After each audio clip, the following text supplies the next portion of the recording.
नमस्कार दोस्तों, आप सभी को स्वतंत्रता दिवस हार्दिक शुभकामनाएं।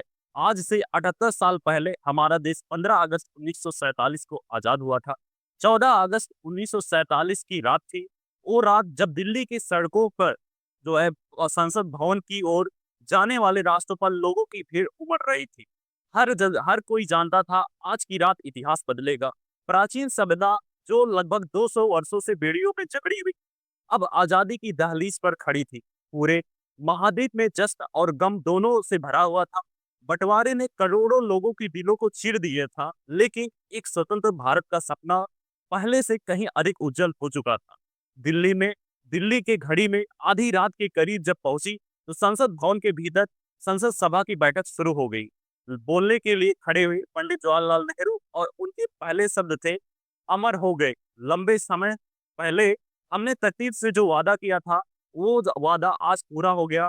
हम आज वादा निभाएंगे। आज की समय दुनिया जब सो रही होगी, तो भारत नए जीवन और स्वतंत्रता के साथ जागेगा। सभागार में सन्नाटा था। हर शब्द सदियों के संघर्ष को लिए हुए था।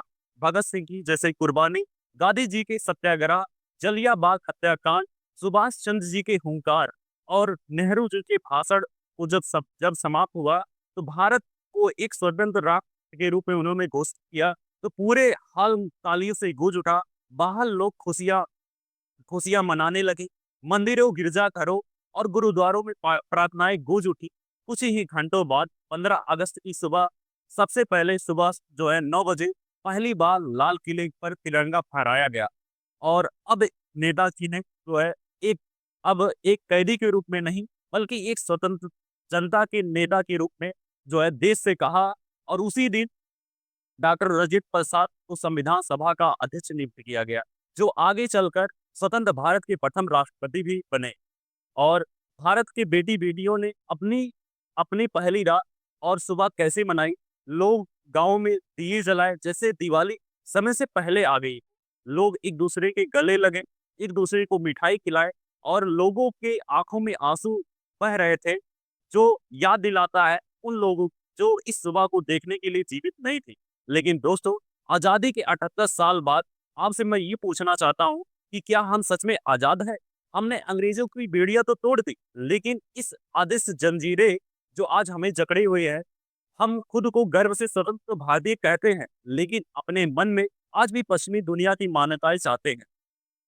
हम उनके लहजे, उनकी फैशन और उनकी जीवन शैली की नकल करते हैं, और अपनी संस्कृति परंपराओं को भूलते जा रहे हैं। सच्ची स्वतंत्रता सिर्फ राजनीति से नहीं होती, वह मानसिक, सांस्कृतिक और आत्मिक होती है। तिरंगा केवल आकाश में नहीं, बल्कि हमारे दिलों में लहराना चाहिए। और हमें याद रखना चाहिए, भारत भारत की आत्मा, उसकी एकता, उसकी विरासत और सम्मान को याद रखना चाहिए। इस स्वतंत्रता दिवस पर सिर्फ आजादी का जश्न मत मनाइए, उसे जीकर दिखाइए। अपने होने पर गर्व कीजिए। अपनी परंपराओं को सजोइए। राष्ट्र के रूप में उठ खड़े होइए, जो केवल विदेशी हुकूमत से नहीं, बल्कि मानसिक गुलामी से भी मुक्त हो। और इसी के साथ मैं अपनी पारी को विराम देता हूँ। जय हिंद, वंदे मातरम।